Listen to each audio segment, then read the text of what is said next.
दोस्तों, आपका मेरे चैनल रिजो एफएम में स्वागत है। तो बिना देरी के स्टोरी को शुरू करते हैं। मुंबई, एक बड़ी सी बिल्डिंग के ऊपर एक 25 साल का लड़का अपनी आंखों में काला चश्मा लगाए और एक काला जैकेट पहनकर सामने की ओर देख रहा था।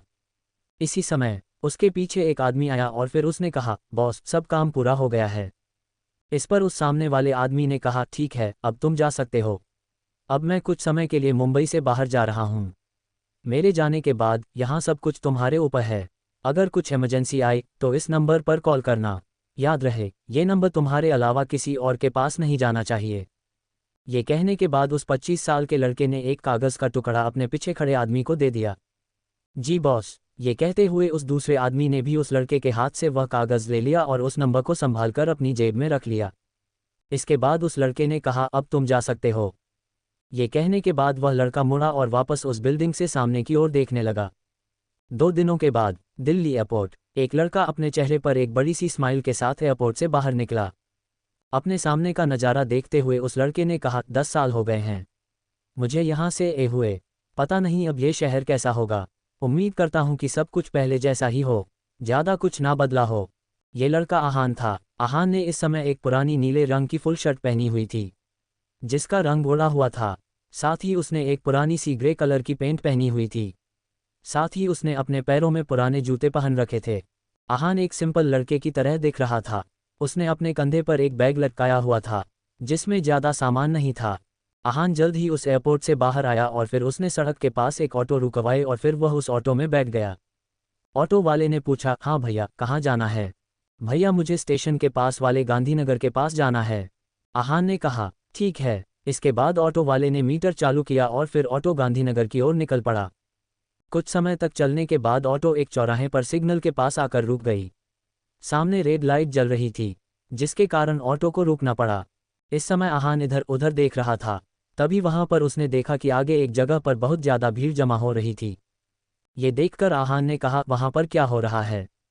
इस पर ऑटो ड्राइवर ने कहा, अरे भैया, यहाँ हर दिन कुछ ना कुछ होता ही रहता है। आज भी हुआ होगा कुछ। ये सुनकर आहान ने अपना सिर हिलाया। इसके बाद आहान दोबारा आराम से बैठ गया। कुछ समय तक बैठने के बाद आहान ने देखा कि सामने ग्रीन लाइट जल चुकी थी लेकिन कोई भी गाड़ी आगे नहीं बढ़ रही थी। ये देखकर आहान ने कहा, क्या बात है, ये गाड़ियां आगे क्यों नहीं जा रही है? इस पर ऑटो ड्राइवर ने कहा, लगता है कि मामला ज़्यादा बड़ा हो गया है। सामने देखिए, वो भीड़ हटने का नाम ही नहीं ले रही हैं। अब जब तक भीड़ सामने से हटेगी नहीं तब तक कोई गाड़ी आगे कैसे जाएगी? उस ऑटो ड्राइवर की बात सुनकर आहान सामने भीड़ की तरफ देखने लगा और फिर अचानक वह उस ऑटो से उतर गया और फिर उसने कहा, मैं ज़रा देखकर आता हूँ। ये कहने के बाद आहान आगे चला गया। जब वह भीड़ के पास पहुंचा तब उसने देखा कि वहां एक एम्बुलेंस खड़ी थी और वहां 2 लड़के जिन्होंने हॉस्पिटल वार्ड बॉय के कपड़े पहने हुए थे वह एक बूढ़े व्यक्ति को स्ट्रेचर पर लेटाकर उस एम्बुलेंस में ले जा रहे थे। आहान को उस बूढ़े व्यक्ति का चेहरा तो नहीं दिख रहा था, लेकिन जब आहान ने उस बूढ़े व्यक्ति की ओर देखा तब पता नहीं क्यों उसका दिल तेज हो गया और उसे थोड़ी नर्वस फीलिंग होने लगी। लेकिन फिर आहान जल्द ही ठीक हो गया। इधर वह एम्बुलेंस भी उस बूढ़े व्यक्ति को लेकर जल्द ही वहां से चली गई। आहान ने कहा, अभी मुझे ये अजीब सी फीलिंग क्यों हो रही थी? ये कहने बाद आहान दूसरी तरफ देखने लगा। उसने देखा कि एक मोटा व्यक्ति अच्छे और ब्रांडेड सूट पहने एक पुलिस वाले से बात कर रहा था। उसे देखकर ये साफ पता चला रहा था कि वह एक अमीर आदमी था और शायद वह एक बिजनेसमैन भी था। तभी आहान के कानों में एक आवाज़ सुनाई दी, हे भगवान, आजकल तो भलाई का जमाना ही नहीं रहा। उस बेचारे साइकिल रिक्शा वाले ने उस अमीर आदमी का पर्स लौटाना चाहा तो उस अमीर आदमी ने उसे ही चोर समझकर पीटना शुरू कर दिया। हाँ भाई, उस बेचारे गरीब रिक्शा वाले को कितना पीटा गया है। वह बेचारा अब बहुत बुरी तरह से घायल हो गया है। हाँ, लेकिन अब इसमें कर भी क्या सकते हैं। चलो, कम से कम ये तो पता चला कि वह बूढ़ा रिक्शा वाला चोर नहीं था। उसने बस उस आदमी को उसका पर्स लौटाया था। अगर उसने चोरी की होती तो अभी उसे जेल जाना पड़ता और वहां तो तुम जानते ही हो कि क्या होता है। वहां खड़े लोग इसी तरह की बातें कर रहे थे। उनकी बातें सुनकर आहान सब समझ गया कि यहाँ क्या हो रहा था। एक अमीर आदमी ने एक गरीब साइकिल रिक्शा वाले को पीटा था। भले ही उस अमीर आदमी ने गलती की थी और उसने बिना सोचे समझे और बिना जाने कि उस बूढ़े आदमी ने पर्स चुराया है या नहीं, उसने बस उसे पीटना शुरू कर दिया। लेकिन फिर भी उसे कोई कुछ नहीं कहेगा क्योंकि उसके पास पैसा है और वह एक अमीर आदमी है। ये तो इस दुनिया का दस्तूर है कि जिनके पास पैसा है वह दूसरों के साथ जो चाहे कर सकते थे और उन्हें कोई कुछ नहीं कहता था। इधर आहान ने उस अमीर आदमी की ओर देखा जो इस समय पुलिस के साथ बात कर रहा था। उसे देखकर आहान समझ गया कि यही वह आदमी है जिसने अभी उस बूढ़े आदमी को मारा था। फिर थोड़ी देर उस पुलिस वाले से बात करने के बाद वह अमीर आदमी भी अपनी बड़ी सी लग्जरी कार में बैठकर वहां से चला गया। Episode 2 city mall. इसके बाद जल्द ही वहां की भीड़ खाली होने लगी और लोग वापस जाने लगे। सभी गाड़ियां दोबारा चलने लगी। आहान भी अपने ऑटो में वापस आ गया और फिर उसकी ऑटो भी चलने लगी। कुछ दूर जाने के बाद आहान को कुछ याद आया और फिर उसने कहा, भैया प्लीज़ वहाँ आगे सिटी मॉल के पास थोड़ी देर रुकिएगा, मुझे वहाँ से कुछ लेना है। ये सुनकर उस ऑटो ड्राइवर ने आहान की ओर अजीब नज़रों से देखा और फिर उसने कहा, अरे भाई वो मॉल बहुत महंगा है, वहाँ केवल अमीर लोग ही जाते हैं, हम जैसे लोगों के लिए तो छोटी दुकानें ही सही है। उस ऑटो ड्राइवर की बात सुनकर आहान के होंठों के कोने थोड़े मुड़ गए। वह समझ सकता था कि उस ऑटो ड्राइवर ने उससे ऐसा क्यों कहा था। इस समय आहान के लुक को देखकर कोई भी ये नहीं बोल सकता था कि आहान के पास इतने पैसे होंगे कि वह एक बड़े से मॉल से कुछ खरीद सकें। हालांकि आहान को उस ऑटो ड्राइवर की बात से बुरा नहीं लगा और उसने कहा, भैया थैंक यू, पर क्या आप प्लीज़ मुझे वहां पर छोड़ सकते हैं, मुझे वहां ज़्यादा समय नहीं लगेगा। आहान की बात सुनकर वह ऑटो ड्राइवर अजीब नज़रों से आहान को देखने लगा और फिर उसने कहा, ठीक है। उसे इस बात से कोई फर्क नहीं पड़ता था कि आहान वहां क्या करने जाना चाहता था, उसे तो बस अपने किराए से मतलब था। ऑटो सिटी मॉल के सामने आकर रुकी और आहान उसमें से बाहर आया। आहान ने कहा, भैया आप थोड़ी देर रुकिए, मैं बस थोड़ी देर में आया। इस पर उस ऑटो ड्राइवर ने कुछ नहीं कहा और बस अपना सिर हिलाया। वह अजीब नज़रों से उस समय आहान को उस सिटी मॉल के अंदर जाते हुए देख रहा था। दूसरी तरफ आहान जल्द ही सिटी मॉल के अंदर चला गया और वहां वह सीधे एक कपड़े की दुकान पर चला गया। वह कपड़े की दुकान बहुत महंगी थी और वहां ब्रांडेड कपड़े रखे हुए थे। जब आहान उस दुकान के पास आया तब उसके चेहरे पर एक स्माइल आ गई और फिर वह उस दुकान के अंदर आया। जब उस दुकान की एक फीमेल स्टाफ ने आहान को अंदर आते देखा तब वह तुरंत आहान के पास चली गई। वह एक लड़की थी और फिर उसने कहा, हेलो सर, क्या आप कपड़े खरीदना चाहते हैं? अगर ऐसा है तो आपको ग्राउंड फ्लोर की दुकानों में जाना चाहिए, वहां आपको सस्ते कपड़े मिल जाएंगे। उस लड़की की बात सुनकर आहान की भौहें सिकुड़ गई और उसने कहा, आपने सही कहा कि मुझे कपड़े खरीदना है, लेकिन मुझे यहीं से एक कपड़ा चाहिए, आप मुझे अपनी दुकान से बाहर क्यों भेज रही हैं? आहान की बात सुनकर उस लड़की का चेहरा थोड़ा अजीब हो गया और फिर उसने पहले आहान को ऊपर से लेकर नीचे तक गौर से देखा और फिर उसने कहा, सर मैं तो केवल आपकी मदद कर रही हूँ, यहाँ कपड़े बहुत महंगे हैं, यहाँ कपड़े की स्टार्टिंग प्राइस 1000 रुपये है, मेरी बात मानिए, आप नीचे की दुकान से कपड़े ले लीजिए, वहाँ आपको 400-500 से कपड़े मिल जाएंगे। उस लड़की ने सोचा कि आहान एक गरीब आदमी है और उसकी यहाँ से कपड़े लेने की औकात नहीं है, इसलिए वह आहान को दूसरी दुकान में भेज रही थी। इधर ये सुनकर आहान का चेहरा थोड़ा अजीब हो गया और फिर उसने कहा, देखिए आपका काम है मुझे कपड़े दिखाना, तो प्लीज़ अपना काम कीजिए। आहान की बात सुनकर उस लड़की का चेहरा बिगड़ गया और अब उसके चेहरे पर पहले जैसी मुस्कान नहीं रही। उसने थोड़े गुस्से भरी आवाज़ में कहा, देखो मिस्टर, मैं अच्छी तरह से जानती हूँ तुम जैसे लोगों को, तुम जैसे लोग महंगी दुकानों में आकर बस फ्री में कपड़े देखते हो और हमारा टाइम वेस्ट करते हो। इसके अलावा तुम जैसे लोगों के पास पैसे तो होते नहीं है कि तुम जैसे लोग हमारी दुकान का कोई कपड़ा खरीद सको। इसलिए मैं तुम्हें आखिर बार कह रही हो, चुपचाप यहाँ से चले जाओ और मेरा टाइम वेस्ट मत करो। उस लड़की की ऐसी बात सुनकर आहान का चेहरा भी ठंडा हो गया और उसने कहा, और अगर मैं ना जाऊं तो तब तुम क्या करोगी? आहान को अब उस लड़की की बातों से गुस्सा आने लगा था। वह तो बस यहाँ एक कपड़ा खरीदने आया था, लेकिन यहाँ ये लड़की उसके साथ बदतमीजी पर बदतमीजी करती जा रही थी। इधर जब उस लड़की ने आहान की बात सुनी तो उसके चेहरे पर एक गुस्से भरी मुस्कान आ गई। उसने ये नहीं सोचा था कि उसके सामने खड़ा ये फटीचसा लड़का इतना ढीठ होगा। उसने कहा, ठीक है, अगर तुम यहाँ से नहीं जाओगे तो मुझे मजबूर होकर सिक्योरिटी को बुलाना होगा। उस लड़की की बात सुनने के बाद भी आहान का चेहरा बिल्कुल भी नहीं बदला और वह अपना हाथ बांधकर वहीं पर खड़ा रहा। आहान को इतना रिलैक्स देखकर उस लड़की का गुस्सा और भी बढ़ गया और उसने कहा, लगता है कि तुम ऐसे नहीं मानोगे, ठीक है रुको, मैं अभी सिक्योरिटी को बुलाती हूँ। ये कहने के बाद जैसे ही उसने सिक्योरिटी गार्ड को बुलाने के लिए अपना मुंह खोला तो इतने में वहां पर उस दुकान का एक मेल स्टाफ आ गया। उस मेल स्टाफ ने कहा, क्या हो रहा है यहाँ, तुम किस पर इतना चिल्ला रही हो? इस पर उस लड़की ने कहा, मैं इस फटीचर के ऊपर चिल्ला रही हो, ये फटीचर यहाँ घूमने और हमारा टाइम वेस्ट करने आया है, मैंने इसे जाने के लिए कहा तो ये मुझे अकड़ दिखा रहा है। उस लड़की की बात सुनकर उस लड़के ने आहान को ऊपर से नीचे तक गौर से देखा, जैसा कि पहले उस लड़की ने किया था। इसके बाद उस लड़के ने कहा, तो तुम यहाँ कपड़े खरीदना चाहते हो? इस पर आहान ने कहा, हाँ हम, ठीक है फिर तुम दुकान में कपड़े देख सकते हो, लेकिन तुम्हें यहाँ से कोई ना कोई कपड़ा लेना ही होगा, ठीक है, उस लड़के ने कहा। इस पर आहान ने कहा, ठीक है, अगर मुझे कुछ पसंद आया तो मैं उसे जरूर लूँगा। तो क्या मैं अब अंदर जा सकता हूँ? इस पर उस लड़के ने कहा, ठीक है, जाओ। इसके बाद आहान दुकान के अंदर शर्ट्स के सेक्शन में चला गया। आहान को वहां जाता देखकर उस लड़की का गुस्सा 7वें आसमान पर पहुंच गया और उसने उस लड़के के ऊपर बरसते हुए कहा, तुमने उस फटीचे को अंदर क्यों जाने दिया? इस पर उस लड़के ने कहा, तुम बस देखती जाओ, जब वह बिना कुछ लिए यहाँ से जाएगा तब मैं उसके साथ क्या करूँगा।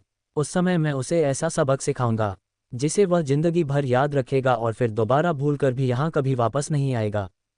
उस लड़के की बात सुनकर उस लड़की का गुस्सा अचानक गायब हो गया और वह आश्चर्य से उस लड़के की ओर देखने लगी। अब उसे समझ में आया कि उस लड़के ने आहान को अंदर क्यों आने दिया। जब आहान बिना कुछ लिए यहाँ से जाएगा तब उस समय वह दोनों उसके साथ कुछ भी कर सकते थे और उस समय कोई बोलने वाला भी नहीं होगा। ये सोचकर उस लड़की के चेहरे पर भी एक मुस्कान आ गई और फिर उसने कहा, तुम सचमुच स्मार्ट हो। ये कहते हुए वह लड़की आहान की ओर देखने लगी, जो कि इस समय शर्ट्स को देख रहा था। इधर उस लड़के के चेहरे पर भी इस समय एक इविल स्माइल थी और वह आहान को बुरी नज़रों से देख रहा था। एपिसोड 3 15,000 की शर्ट। आहान इस समय उस शॉप के शर्ट्स वाले सेक्शन में कपड़े देख रहा था और इधर वह दोनों लड़का और लड़की इस समय आहान को ही देख रहे थे। बहुत समय तक ढूंढते रहने के बाद भी आहान को कोई अच्छा सा कपड़ा दिखाई नहीं दिया। दूसरी तरफ वह लड़का भी यह सब देखकर मुस्कुरा रहा था। उसे लग रहा था कि आहान यहाँ सिर्फ टाइम पास करने के लिए आया है और वह इस शॉप से कोई भी कपड़ा खरीदने की औकात नहीं रखता। कुछ समय बाद उस लड़की ने कहा, देखा, मैंने कहा था ना, ये सिर्फ हमारा समय बर्बाद कर रहा है। उसकी हमारी दुकान से कोई भी सामान खरीदने की औकात नहीं है। मेरी बात मानो, उसे तुरंत अभी के अभी यहाँ से धक्के मार के बाहर निकाल दो। इस पर उस लड़के ने कहा, ठीक है, तुम यहीं रुको, मैं अभी जाकर उसे उसकी औकात दिखाता हूँ। ये कहने के बाद वह लड़का आहान की ओर चला गया। इधर आहान अपने में ही खोया हुआ था और वहाँ एक अच्छी सी शर्ट ढूंढ रहा था। आहान ने कहा, मुझे समझ नहीं आ रहा है कि मैं इनमें से कौन सी शर्ट लूँ। जहाँ तक मैं जानता हूँ उन्हें सिंपल रहना पसंद है, उनके लिए एक प्लेन शर्ट ज़्यादा बेहतर रहेगी। ये कहते हुए आहान वहाँ बिना पैटर्न वाली प्लेन शर्ट की ओर चला गया और उनमें से एक शर्ट ढूंढने लगा। इधर अब तक वह लड़का भी आहान के पास पहुँच चुका था। हालांकि उस लड़के ने जैसे ही आहान से कुछ कहने के लिए अपना मुंह खोल, तभी आहान ने कहा, ये ठीक है, ये रंग और यह कपड़ा उन पर बहुत सूट करेगा। ये कहते हुए आहान ने अपने हाथों में एक ग्रे कलर की शर्ट पकड़ रखी थी, जो कि एकदम प्लेन था। हालांकि वह दिखने में बहुत ही सुंदर लग रहा था। इधर जैसे ही आहान ने ये कहा तब वह लड़का जो इस समय आहान से कुछ कहने ही वाला था, वह अचानक रुक गया और उसकी नज़र आहान के हाथों में रखी शर्ट पर गई और जैसे ही उसने उस शर्ट को देखा तब उसका चेहरा अचानक बदल गया। इधर उस शर्ट को अपने हाथ में लिए अचानक आहान पीछे मुड़ा और अपने पीछे उस लड़के को देखकर आहान ने ऐसे रिएक्ट किया जैसे कि उसे उस लड़के के आने से कोई फर्क ना पड़ता हो। उसने सीधे उस लड़के से कहा, जाओ और इसे पैक करो। ये कहते हुए आहान ने वह शर्ट उस लड़के के हाथ में थमा दी। उस शर्ट को अपने हाथ में देखकर वह लड़का अवाक होकर कभी शर्ट को तो कभी आहान को देखने लगा। एक दो बार अपनी नज़र ऊपर नीचे करने के बाद उस लड़के ने कहा, क्या तुम्हें पता है कि इसकी कीमत क्या है? इस पर आहान ने कहा, हाँ, मुझे पता है, तुम उसकी चिंता मत करो, जाओ और इसे पैक करो, मैं बिलिंग काउंटर के पास जा रहा हूँ। ये कहने के बाद आहान बिलिंग काउंटर के पास चला गया। आहान को जाता हुआ देखकर उस लड़के की आंखें अजीब हो गई और वह अजीब नज़रों से आहान की ओर देखने लगा। अब तक वह लड़की भी उस लड़की के पास आ चुकी थी। उस लड़के के चेहरे के अजीब भाव को देखकर उस लड़की ने कहा, क्या हुआ, तुम्हारे चेहरे पर इस समय 12 क्यों बजे हुए हैं? क्या उस लड़के ने कुछ लिया? तुम तो बोल रहे थे कि तुम उसे अच्छा सबक सिखाओगे, लेकिन तुम्हारी तो उसके सामने जुबान भी नहीं खुल रही है। उस लड़की की बात सुनकर वह लड़का अचानक अपने होश में वापस आ गया और उसने कहा, तुम्हें पता है कि उस लड़के ने यहाँ से क्या लिया है? इस पर उस लड़की ने कहा, ओह, तो उसने कुछ लिया भी है, जरूर कोई सस्ता सा कपड़ा लिया होगा। आखिर उसकी औकात ही कितनी है? मेरे ख्याल से वह ज़्यादा से ज़्यादा एक टी शर्ट ही ले सकता है और उसमें भी इस एक टी शर्ट को खरीदने के लिए उसने पता नहीं कितने महीनों से सेविंग की होगी। ये कहते हुए वह लड़की आहान को नीची नज़रों से देख रही थी। इस समय वह लड़की बहुत एरोगेंट लग रही थी। उसके बात करने के तरीके से यह साफ पता चल रहा था कि वह इस समय आहान से बहुत चिढ़ी हुई थी और वह आहान को बिल्कुल पसंद नहीं करती थी। इधर उस लड़की की बात सुनकर उस लड़के ने कहा, अपनी बकवास बंद करो, ज़रा ये देखो, ये लिया है उस लड़के ने। ये कहते हुए उस लड़के ने अपने हाथ में रखी शर्ट उस लड़की को दिखा दी। जैसे ही उस लड़की ने उस लड़के के हाथ में रखा शर्ट देखा तो उसका चेहरा भी अचानक से बदल गया और उसने कहा, क्या क्या तुम मजाक कर रहे हो? क्या उस लड़के को पता भी है कि इसकी कीमत क्या है? इस पर उस लड़के ने कहा, उसने कहा कि उसे पता है। ये सुनकर उस लड़की को इस बात पर बिल्कुल भी विश्वास नहीं हुआ और उसने कहा, मेरे ख्याल से वह तुमसे मजाक कर रहा है। इस शर्ट को लेने की उसकी बिल्कुल भी औकात नहीं है। वह सिर्फ हम लोगों को बेवकूफ़ बना रहा है और कुछ नहीं। अगर उसने इस शर्ट को लिया तो उसके पूरे महीने का खर्च इसी में चला जाएगा। इस पर उस लड़के ने कहा, मुझे भी यही लगता है। खैर चलो, चलकर देखते हैं। अगर वह हम दोनों को बेवकूफ़ बना रहा है तो मैं उसे बिल्कुल नहीं छोड़ूंगा। ये कहते हुए वह दोनों बिलिंग काउंटर के पास चले गए और उस शर्ट को आहान के लिए पैक करा दिया। इसके बाद उस लड़के ने आहान को शर्ट को देते हुए कहा, क्या आपने बिल पेमेंट कर दिया? इस पर आहान ने कहा, कर रहा हूँ। इसके बाद आहान ने बिलिंग काउंटर पर खड़ी लड़की से कहा, बिल प्लीज़ जल्दी कीजिएगा, मुझे बाहर जाना है। इस पर बिलिंग काउंटर पर खड़ी लड़की ने कहा, जी। इतना कहने के बाद उसने अपने कंप्यूटर में उस शर्ट की प्राइस टाइप की और एक बिल तैयार कर लिया। जब उस बिलिंग काउंटर में खड़ी लड़की ने शर्ट का प्राइस देखा तो एक पल के लिए तो वह भी चौंक गई और फिर वह आहान को पहले ऊपर से नीचे तक देखने लगी। फिर उसने अगले ही पल बिल निकालकर आहान को देते हुए कहा, ये लीजिए, इस शर्ट का प्राइस 15,000 रुपये है। इस पर आहान ने अपना सिर हिलाया और फिर अपनी जेब से उसने अपना पर्स निकाला और फिर उसने तुरंत 2000 के 8 नोट निकालकर उसे बिलिंग काउंटर पर रख दिया। जब आहान ने अपना पर्स निकाला तो उसके पर्स में बहुत सारे पैसे थे, जिन्हें देखकर उन दोनों लड़के और लड़की का मुंह खुला का खुला रह गया। उन्हें इस बात पर यकीन नहीं हो रहा था कि उनके सामने खड़े इस फटीचे से लड़के के पास इतना पैसा होगा। दूसरी तरफ आहान ने उन दोनों के ऊपर ज़्यादा ध्यान नहीं दिया। उसने अपना बैग और चेंज लिया और फिर वह उस शॉप से बाहर निकलने लगा। कुछ कदम चलने के बाद आहान रुका और फिर उसने पीछे मुड़कर उन दोनों की ओर देखते हुए कहा, कभी भी किसी को उसके कपड़ों से मत जज करना। कहीं ऐसा ना हो कि बाद में तुम्हें परेशानी हो और तुम्हें पछताना पड़ जाए। ये कहने के बाद आहान उस शॉप से बाहर निकल गया। इधर वह दोनों लड़के और लड़की इस समय अपना मुंह खोले आहान को जाते हुए देख रहे थे। उन्हें इस पर अभी भी विश्वास नहीं हो रहा था कि अभी एक लड़के ने 15,000 की शर्ट को बस एक ही झटके में खरीद कर ले लिया था। एपिसोड 4 करीम चाचा। लड़की ने कहा, क्या उसने अभी 15,000 की शर्ट खरीदी, वह भी कैश पेमेंट में? लड़के ने कहा, मुझे भी यही लगता है, लेकिन कैसे, वो तो एक का फटीचर है, उसके पास इतना पैसा कहाँ से आया? इस लड़की ने अपने दांत पीसते हुए कहा, मुझे लगता है कि उसने कहीं से चोरी की होगी। आखिर उस जैसे फटीचर के पास इतने सारे पैसे कैसे आ सकते हैं? तब लड़के ने कहा, हाँ मुझे भी यही लगता है। उसके कपड़ों को देखकर ऐसा बिल्कुल भी नहीं लगता है कि वह इतना अमीर होगा और उसके पास इतने पैसे होंगे। उसने जरूर किसी का पर्स मारा होगा। इस पर उस लड़की ने कहा, क्या हमें इसके बारे में पुलिस को बताना चाहिए? इस पर लड़के ने तुरंत जवाब देते हुए कहा, बेवकूफ़ों जैसी बात मत करो, हम उसके बारे में कुछ नहीं जानते। अगर वह पर्स चोरी का नहीं हुआ और उसी का हुआ तो तब तो पुलिस हम दोनों को ही फटकार लगाएगी। इससे अच्छा है कि हम दोनों कुछ ना बोले। अभी जो हुआ उसे भूल जाओ और बस अपने काम पर लगो। इस समय वह दोनों लड़का और लड़की एक दूसरे से इसी बारे में बात कर रहे थे। उन दोनों को यही लग रहा था कि आहान ने वह पर्स किसी से चुराए हैं, लेकिन उनके पास कोई सबूत नहीं था, इसलिए वह चाह कर भी कुछ नहीं कर सकते थे। उस लड़की को अभी भी लग रहा था कि आहान के पास इतने पैसे कभी हो ही नहीं सकते। उसे इस बात का पूरा यकीन था कि आहान ने चोरी की है। हालांकि अब जब आहान यहाँ से जा चुका था, इसलिए उसके पास इस बात को भूलने के अलावा और कोई चारा नहीं रह गया था। हालांकि उसे अभी भी आहान के ऊपर बहुत गुस्सा आ रहा था। दूसरी तरफ जल्द ही उसे शॉप और फिर उसे सिटी मॉल से बाहर जाकर आहान दोबारा रोड के किनारे आ गया। उसने देखा कि वह ऑटो अभी भी वहीं पर उसका इंतजार कर रहा था। इसके बाद आहान जल्द ही उस ऑटो में जाकर बैठ गया। आपको वो मिला भैया जी जो आप लेने गए थे? उस ऑटो ड्राइवर ने कहा। हाँ मिल गया, चलिए अब चलते हैं।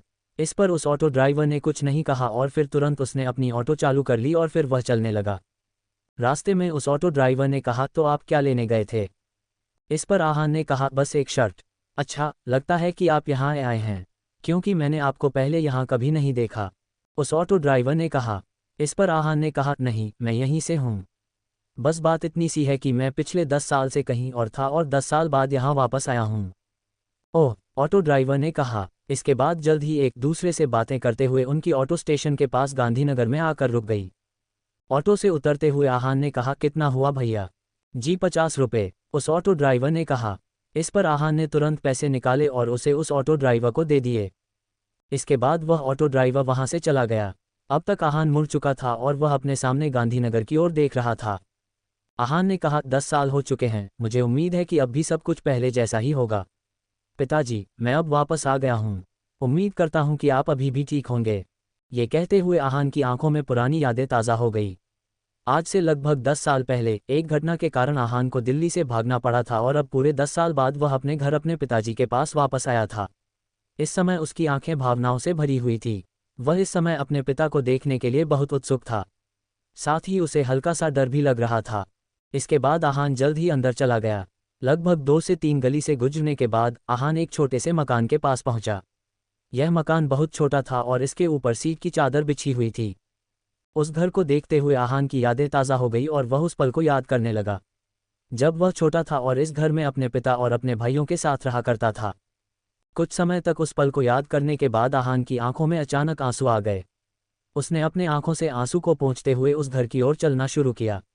जब वह उस घर के सामने पहुंचा तब उसने देखा कि वहां दरवाजे पर पहले से ही ताला लगा हुआ था। ये देखकर आहान थोड़ा चौंक गया। उसने इधर उधर देखा और घर के पास वाले घर के सामने एक बूढ़े आदमी को बैठे हुए देखा, जो कि उस घर से थोड़ी ही दूरी पर था। इसके बाद आहान सीधे उस आदमी के पास गया और फिर उसने कहा, करीम चाचा, कैसे हैं आप? उस बूढ़े आदमी का नाम करीम था। ये बूढ़ा आदमी इसी मोहल्ले में रहता था, जिसे आहान पहले चाचा कहकर पुकारता था। करीम चाचा ने आहान की बात सुनकर उसकी तरफ ऊपर से नीचे तक देखा और कहा, करीम चाचा, तुम्हें मेरा नाम कैसे पता? तुम कौन हो बेटा और मुझे चाचा क्यों कह रहे हो? इस पर आहान ने अपने चेहरे पर एक मुस्कान के साथ कहा, अरे चाचा, क्या आपने मुझे पहचाना नहीं? मैं आहान हूँ। आहान का नाम सुनकर करीम चाचा ने कुछ देर अपने दिमाग पर जोर दिया और फिर अगले ही पल उनकी आंखें चमक उठी और उन्हें याद आया कि आहान कौन था। आह्वान के बारे में याद आते ही करीम चाचा उठ खड़े हुए और फिर उन्होंने आह्वान को गले लगाते हुए कहा, अरे बेटे आहान, 10 साल हो गए हैं तुम्हें देखे हुए। तुम बहुत बड़े हो गए हो। तुम्हें पहचाना अब मेरे लिए मुश्किल हो गया था। आखिरकार अब मैं पहले जितना जवान नहीं रहा ना। अब मेरी आंखें बूढ़ी हो गई है। इस पर आहान ने कहा, अरे चाचा, किसने कहा कि आप बूढ़े हो गए हैं? आप तो अभी भी जवान है। बस बालों को कलर करने की जरूरत है और फिर देखते हैं कि कौन आपको बूढ़ा कहने की हिम्मत करता है। ये कहते हुए आहान हंसने लगा और उसके साथ ही करीम चाचा भी हंसने लगे। करीम चाचा ने कहा, हाँ हाँ आहान, तुम अभी भी नहीं बदले। तुम अभी भी वैसे ही हो, शरारती। इस पर आहान ने हंसते हुए कहा, हाँ चाचा, मैं अभी भी वैसा ही हूँ। बस मेरी हाइट थोड़ी सी बढ़ गई है। इस पर करीम चाचा ने कहा, हाँ बस थोड़ी सी। लेकिन तुम अभी भी मेरे लिए वही आहान हो जो हमेशा मुझे परेशान किया करता था। ये कहने के बाद आहान और करीम चाचा दोबारा हंसने लगे। इसके बाद आहान ने कहा, अच्छा करीम चाचा, ये हमारा घर क्यों बंद है? पापा कहाँ गए हैं? जब करीम चाचा ने आहान की बात सुनी तब अचानक उनकी हंसी बंद हो गई और फिर उनका चेहरा उदास हो गया। उन्होंने कहा, बेटा, मैं तो भूल ही गया था। अभी कुछ समय पहले एक आदमी ने आकर बताया कि शिवनाथ को किसी आदमी ने चौराहे पर पीट दिया था और उसके कारण उसे बहुत चोट आई थी। इसलिए अभी वह सरकारी अस्पताल में भर्ती है। वह आदमी शिवनाथ का साइकिल रिक्शा लेकर आया था। जैसे ही आहान ने करीम चाचा के मुंह से ये सुना तो उसे ऐसा लगा जैसे कि उसके ऊपर कोई बिजली गिर गई हो। उसे एक झटका लगा और उसके हाथ में रखा हुआ कपड़े का थैला छूटकर गिर गया। उसने तुरंत कहा, क्या पिताजी ठीक है? उन्हें ज़्यादा चोट तो नहीं आई? बताए ना करीम चाचा, क्या वो ठीक है? इस पर करीम चाचा ने कहा, बेटा, अब तो तुम्हें ये सरकारी अस्पताल जाने के बाद ही पता चलेगा। ये सुनकर अब आहान ने वहां रुकने की बिल्कुल भी हिम्मत नहीं की। वह तुरंत उठा और वापस रोड की तरफ चला गया। वह जल्द से जल्द सरकारी हॉस्पिटल पहुंचाना चाहता था और अपने पिता से मिलना चाहता था। आहान को जाते हुए देखकर करीम चाचा ने कहा, अरे बेटा, संभाल कर, कम से कम अपना ये थैला तो लेते जाओ। लेकिन तब तक बहुत देर हो चुकी थी। आहान बहुत तेजी से दौड़ता हुआ वहां से चला गया था और उसने करीम चाचा की बात को सुना भी नहीं था। इसके बाद करीम चाचा ने अपना सिर हिलाया और फिर उस थैले को उठाकर रख लिया। उन्होंने सोचा कि जब आहान वापस आएगा तब वह उसे उस थैले को वापस कर देंगे। एपिसोड 5, आहान के पिता। इधर आहान भागता हुआ वापस उस गली से निकलकर मेन रोड की तरफ चला गया। जब आहान मेन रोड के पास पहुंचा तब उसकी किस्मत अच्छी थी कि वहां एक टैक्सी पहले से ही रुकी हुई थी और उसमें से कोई सवारी उतर रही थी। ये देखकर आहान तुरंत दौड़ते हुए उस टैक्सी के पास गया और उस टैक्सी में बैठते हुए उसने कहा, भैया चलिए, मुझे सरकारी हॉस्पिटल जाना है। इस पर उस टैक्सी ड्राइवर ने भी हाँ में अपना सिर हिलाया और फिर वह सरकारी अस्पताल की ओर चला गया। कुछ समय बाद आहान सरकारी अस्पताल के पास पहुंचा। तब वह जल्दी से टैक्सी ड्राइवर को पैसे देकर हॉस्पिटल के अंदर चला गया। वहां आहान सीधे रिसेप्शन पर गया और वहां पहुंचकर उसने पूछा, जी आज कोई शिवनाथ नाम का पेशेंट यहां एडमिट हुआ है क्या? इस पर रिसेप्शन डेस्क पर बैठे लड़के ने कहा, जी आप उनके क्या लगते हैं? इस पर आहान ने कहा, जी मैं उनका बेटा हूं। ये सुनकर उस रिसेप्शनिस्ट ने अपना सिर हिलाया और फिर वह अपना रजिस्टर चेक करने लगा। इसके बाद उसने आहान को देखते हुए कहा, हाँ, आज ही शिवनाथ नाम का एक पेशेंट यहाँ एडमिट हुआ है। आप यहाँ से सीधे चले जाए और वार्ड नंबर 13 में आपको वह मिल जाएंगे। ये सुनकर आहान जल्दी से वार्ड नंबर 13 की ओर चला गया। जब आहान वहां पहुंचा तब उसने देखा कि वार्ड नंबर 13 में बहुत सारे मरीज थे। आहान उन सभी मरीजों के बीच अपने पिता शिवनाथ जी को ढूंढने लगा। आहान को अपने पिता को ढूंढने में ज़्यादा समय नहीं लगा, उसने जल्द ही अपने पिता को ढूंढ लिया। इस समय वार्ड नंबर 13 के कोने में एक विंडो के पास बिस्तर पर एक अधेड़ उम्र का आदमी लेटा हुआ था। उसके पैरों में प्लास्टर लगा हुआ था और उसके माथे पर पट्टियां बंधी हुई थी। जहीर की वह घायल था, उसे किसी ने बेरहमी से पीटा था। ये व्यक्ति कोई और नहीं बल्कि आहान के पिता शिवनाथ जी थे। अपने पिता की ऐसी हालत देखकर आहान को अपने सीने में बहुत तेज दर्द हुआ। उसे ऐसा लगा जैसे कि उसके सीने पर किसी ने वार किया हो। इसके बाद वह जल्द ही अपने पिता के पास चला गया। जब आहान उनके बेड के पास पहुंचा तब उसने कहा, पापा। ये कहते हुए आहान का गला भरा हुआ था। इधर जब शिवनाथ जी ने आहान की आवाज़ सुनी तब उन्होंने अपनी आंखें खोली और अपने सामने एक लड़के को खड़ा देखा। इस समय वह उस लड़के को पहचानने की कोशिश कर रहे थे। थोड़ी सी कोशिश करने और अपने दिमाग पर जोर देने के बाद शिवनाथ जी ने कहा, आहान। अपने पिता के मुंह से अपना नाम सुनकर आहान को अपने दिल में गर्माहट का एहसास हुआ और उसकी आंखें भर आईं। उसने कहा, हाँ पापा, यह मैं ही हूँ, आपका आहान, मैं वापस आ गया हूँ। ये कहते हुए आहान जाकर अपने पिता शिवनाथ जी के गले से लग गया। इधर शिवनाथ जी के चेहरे पर भी एक बड़ी सी मुस्कान आ गई और उन्होंने तुरंत आहान को जोर से गले लगा लिया। शिवनाथ जी ने कहा, आहान, आखिरकार तुम आ ही गए। मैं तुम्हारे लिए कितना परेशान था। तुम कैसे हो? तुम ठीक तो हो ना? इस पर आहान ने कहा, मैं ठीक हूँ। आपकी ये हालत कैसे हुई? किसने किया ये? बताए मुझे। ये कहते हुए आहान शिवनाथ जी से अलग हुआ। शिवनाथ जी ने आहान की ओर देखते हुए कहा, आहान, तुम्हें इन सब के बारे में नहीं सोचना चाहिए।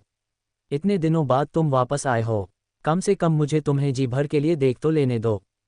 ये कहते हुए शिवनाथ जी अपनी प्यार भरी आंखों से आहान की ओर देखने लगे। शिवनाथ जी एक बूढ़े व्यक्ति थे, जिनके बाल सफ़ेद हो चुके थे और उनकी दाढ़ी भी पक चुकी थी। उन्होंने इस समय एक फटा हुआ कपड़ा पहना हुआ था और उनके पेंट भी नीचे से थोड़ी फट चुकी थी।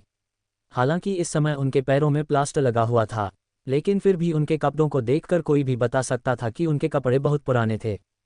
इसके बाद आहान शिवनाथ जी के बगल में एक कुर्सी पर बैठ गया और फिर उसने शिवनाथ जी की ओर देखते कहा, पापा, आप कैसे हैं? मुझे उम्मीद नहीं थी कि मैं जब यहाँ वापस आऊँगा तो मैं आपको इस हाल में देखूंगा। इस पर शिवनाथ जी ने हंसते हुए कहा, आहान, तुम इसकी चिंता बिल्कुल मत करो। कुछ दिनों की बात है, ये जल्द ही ठीक हो जाएगा। अब जबकि तुम आ गए हो तो अब मुझे आराम मिलेगा। ये कहते हुए शिवनाथ जी हंसने लगे। इस पर आहान ने कहा, पापा, विपुल और सुधाकर भैया कहाँ हैं? वह दोनों नज़र नहीं आ रहे हैं। आप हॉस्पिटल में इस हालत में है, उन्हें तो आपके पास होना चाहिए ना, तो फिर वह दोनों कहाँ गए? विपुल और सुधाकर का नाम सुनकर शिवनाथ जी ने एक आह भरी और कहा, विपुल और सुधाकर की नौकरियां लग गई है और अब वह दोनों अलग रहते हैं। विपुल अब डीजीपी बन चुका है और उसने शादी भी कर ली है। वह अपनी पत्नी के साथ एक नए घर में रहता है। इसके अलावा सुधाकर, वह भी नौसेना में भर्ती हो चुका है। वह अधिकतर समय समुद्र में जहाज पर रहता है। उन दोनों को समय ही नहीं मिलता, इसलिए वह दोनों यहाँ नहीं है। और इसके अलावा उन्हें इसके बारे में पता भी नहीं है। अगर उन्हें इसके बारे में पता होता तो वह दोनों जरूर आते। ये सुनकर आहान ने कहा, अगर ऐसा है तो उन्होंने आपको इस हाल में अकेला क्यों छोड़ा? क्या वह आपको लेने नहीं आए? क्या उन्होंने आपको अपने साथ रहने के लिए नहीं कहा? ये कहते हुए आहान का चेहरा गुस्से से भर गया। आहान को याद था कि वह, विपुल और सुधाकर तीनों अनाथ थे। उस समय वह सड़कों पर इधर उधर भटकते थे और सोने के लिए और रहने के लिए उनके पास छत भी नहीं थी। उस समय शिवनाथ जी ने उन तीनों को गोद लिया और उन्हें अपने बच्चों की तरह पाला। वह उन्हें अपने बेटों की तरह प्यार करते थे। उस समय शिवनाथ जी ने उन्हें सहारा दिया था और अब जब विपुल और सुधाकर दोनों को नौकरियां मिल गई थी और वह पैसे कमाने लगे थे, तब उन्होंने अपने पिता को इस हाल में छोड़ दिया था। यहाँ तक कि वह शिवनाथ जी को अस्पताल में देखने तक नहीं आए थे। इससे आहान को बहुत गुस्सा आया। इधर आहान को ऐसे गुस्सा होता देखकर शिवनाथ जी ने कहा, उनके बारे में ऐसा मत सोचो। तुम्हें उनके ऊपर गुस्सा करने की जरूरत नहीं है। विपुल मुझे अपने साथ ले जाना चाहता था और अपने घर में रखना चाहता था, लेकिन मैंने ही उसे मना कर दिया। उसने मुझे बार बार कहा कि मैं उसके साथ चलूं, लेकिन मैं उनके साथ कैसे रह सकता हूं? शिवनाथ जी की बात सुनकर आहान अपने पिता की ओर देखने लगा और फिर उसका गुस्सा धीरे धीरे शांत हो गया। वह अपने पिता के स्वभाव को अच्छी तरह से जानता था। शिवनाथ जी एक खुददार और ईमानदार इंसान थे। वह कभी भी दूसरों के ऊपर निर्भर नहीं रहना चाहते थे। एक बार जो उन्होंने कह दिया उसे वह जरूर करते थे। वह बहुत जिद्दी इंसान थे। आहान भी अब ये समझ गया था कि उसके पिता अभी भी यहाँ क्यों हैं। इसके बाद शिवनाथ जी ने कहा, आहान मेरी छोड़ो, तुम बताओ, इतने सालों तक तुम कहाँ थे और इस समय के दौरान तुमने क्या किया।